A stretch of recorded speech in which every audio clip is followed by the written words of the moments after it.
כשהייתי בת 15 נורא רציתי להתקבל למגמת תיאטרון, נורא רציתי להיות שחקנית, וצילום היה עדיפות שנייה. והתקבלתי לצילום. מאוד מהר ראיתי שהמצלמה היא הדרך שלי להביע דברים שלא ידעתי עד אז שבכלל קיימים.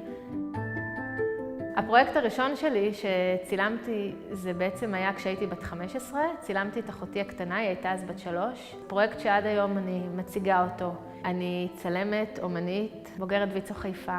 אני מיוצגת על ידי גלריית חזי כהן, אני מיוצגת על ידי גלריית פוטבילסקי קונטמפוררי בברלין. זכיתי להציג בנשיונל פורטרט גלרי של לונדון, בארסט בניו יורק. אני גרה ויוצרת בברלין כבר כמעט 5 שנים. עברתי לפה כי הרגשתי שאני צריכה לנסות ולראות עוד אופקים אחרים בעולם.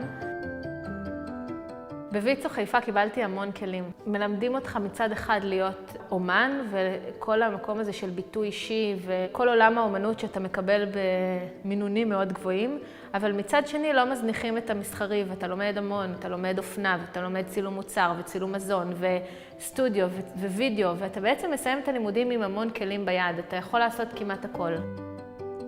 לימודי אומנות זה משהו שהוא מאוד מאוד לא פשוט ותובעני, יש המון טירוף ויש דדליינים וצריך ליצור באמת, להוציא מהלב, אבל בתוך כל הטירוף הזה יש הרגשה שאתה עושה משהו נורא חשוב. ואתה עושה את זה באמת מבפנים ומביא משהו שהוא האמת שלך.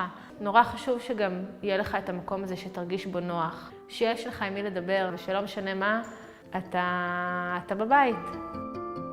אני בקשר עם כמעט כל המרצים שהיו לי, התייעצתי איתם המון במהלך הקריירה, הם חלק מהתהליך שלי, תמיד.